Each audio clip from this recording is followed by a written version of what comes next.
Halo kawan-kawan semua, saat ini saya sedang berada di kompleks kantoran Kementerian Lingkungan Hidup ya, Arborea atas Arborea Cafe. Ya, ini Tapi jam istirahat ini. kerennya, benar-benar keren loh, luar biasa ya teman. Saya masuk kantor pemerintahan ya baru ini nih ya. Suasananya itu sangat luar biasa. Ini barusan kami sudah diundang ya untuk sharing ya webinar terkait dengan penguatan capacity building di lingkungan KLHK. Ini saya sedang bersama dengan Kang Adi Tri. Ini beliau ini kami sesama property advisor dan beliau ini sangat concern ya di bidang pengadaan barang jasa. Beliau ini backgroundnya seorang inspektorat ya. Izinkan saya mewawancari beliau ini, mumpung masternya ada di sini nih. Kira-kira dari kegiatan tadi nih Kang di lingkungan KLHK ini ada pesan-pesan yang penting Kang buat teman para pelaku pengadaan di lingkungan KLHK Kang. Baik, terima kasih Mas Arif. Saya senang, sebetulnya saya yang minta bantuan Mas Arif ini untuk melakukan pembelajaran, advokasi dan lain sebagainya yang berbentuk coaching klinik kepada teman-teman KLHK, khususnya para pelaku PBJ. Dan ternyata sangat sukses acaranya, diikuti hampir 500 lebih lah. 500. Akhirnya banyak antusias. Memang PBJ ini kan gampang-gampang susah dan selalu perubahan aturannya berubah-ubah terus.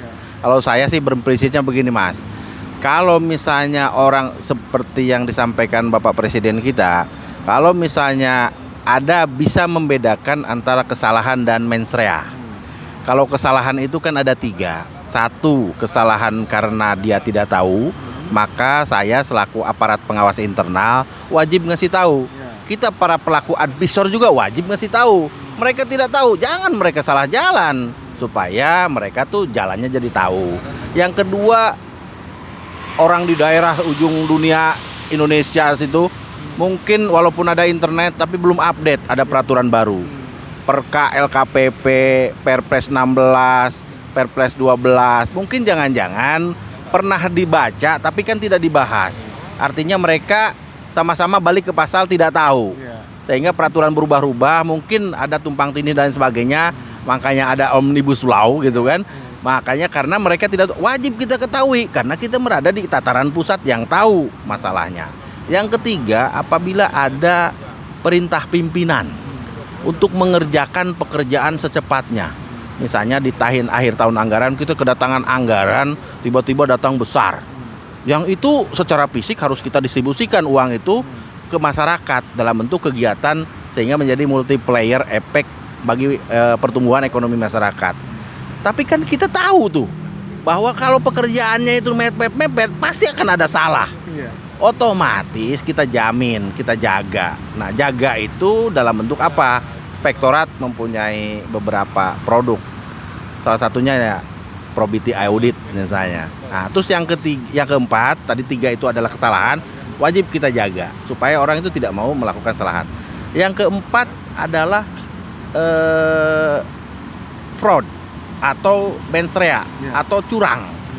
Kalau itu sepakat kita sama-sama kita gebuk. Kalau udah fraud, udah maling, udah curang, nah itu mens rea. Mau kita jagain seperti apapun, kalau niat baiknya nggak ada, jahat, maka itu harus kita gebuk sama-sama. Gebuk sama-samanya tidak serta-merta. Jangan sampai teman-teman, ya saya dengan segala hormat ke aparat hukum gitu kan, kalau misalnya mau masuk ke Satker KLHK misalnya, karena kami adalah aparat pengawas internal, seharusnya koordinasi. Ini sesuai dengan Undang-Undang Administrasi Pemerintahan. Undang-Undang 30 tahun 2014. Ada PP 48 tahun 2016. Kalau nggak salah di pasal 48, di pasal 20 ayat 3 dan seterusnya, itu mengamanatkan begini bunyinya. Apabila ada pengaduan masyarakat yang disampaikan ke aparat hukum, maka setidak-tidaknya wajib berkoordinasi dengan aparat pengawas internal. Gunanya apa?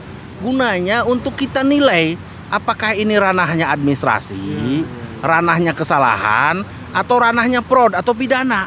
Kalau ranahnya kesalahan, kami perbaiki, kami selesaikan secara administrasi. Karena misalnya PBJ ini kan ada administrasi produknya, maka jangan sampai dipidanakan. Karena kalau teman-teman itu udah berhubungan dengan aparat hukum, bergetarnya tuh luar biasa, takut. Mereka meminta perlindungan ujung-ujungnya ke APIP. Makanya APIP berperan di sini agar kita undang-undangnya sudah ada, peraturan pemerintahnya sudah ada. Ayo kita sama-sama berkolaborasi. APIP berusaha untuk melakukan MOU kerjasama dengan KPK, dengan Bareskrim, khususnya KLHK ya, agar mungkin kita ada kesepahaman. Kalau ranahnya administrasi, teman-teman KPK, aparat hukum, teman-teman kepolisian, diserahkan dulu ke APIP-nya. Kami nilai dulu apakah ini masuk ke ranahnya WASTIP, pengawasan administratif, atau ranahnya pidana. Kalau ranah pidana, ya sudah kita serahkan ke mereka, karena ranahnya pidana. Tapi kalau ranahnya audit pasif, kita selesaikan secara administratif. Ada administratif, ada sanksi, karena mereka itu PNS, ada sanksi ringan, ada sanksi sedang, ada sanksi berat. Itu ranahnya PP 48 tahun 2016. Bunyinya aja, PP 48 itu adalah, kalau saya kutip, bunyinya itu adalah ini nih, tata cara pengenaan sanksi administratif kepada pejabat pemerintahan. Jadi ranahnya di situ ya. Betul, kolaborasinya yang penting antara aparat pengawas internal dengan aparat hukum, sehingga tidak maulah diberitakan Indonesia ini banyak sarak penyamun. Ya ayo kita selesaikan secara administratif bagi orang-orang yang melakukan kesalahan, sehingga kesalahan itu bisa diminimalisir. Kami juga kalau memadamkan api kan sulit Pak, mendingan mencegah, sehingga kami melakukanlah namanya fungsi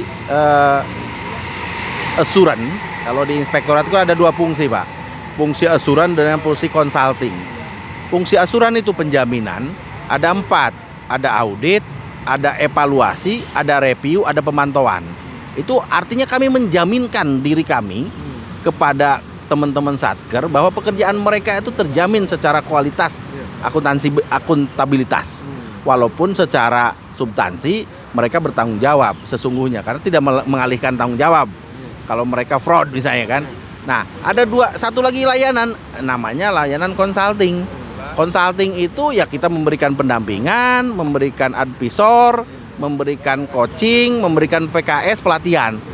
Hari ini gitu kan, webinar yang mengundang yang hebat ini, Pak Arif, untuk jadi widasuara atau menjadi narasumber, kami melakukan fungsi namanya fungsi consulting, sehingga menjamin teman-teman itu mengerti supaya tidak melakukan kesalahan dari pelaksanaan tupoksi mereka. Inilah fungsi kami. Begitu Mas Arif. Oke. Mantap ya. Jadi saya kira sudah sangat jelas ya penjelasan dari beliau, terutama untuk teman-teman auditor ya, teman-teman aparat penegak hukum, ya seluruh pelaku pengadaan di seluruh Indonesia. Mari kita bangun ekosistem pengadaan yang lebih konstruktif ya Kang ya. Lebih konstruktif, kita tujuannya akan membangun ya. Dan yang berniat jahat kita binasakan ya. Kita jaga integritas. Ya. Oke. Terima kasih wawancara eksklusif dengan Kang Ade Tri. Semoga insya Allah kita akan bertemu lagi dengan vlog-vlog selanjutnya. Terima kasih. Assalamualaikum.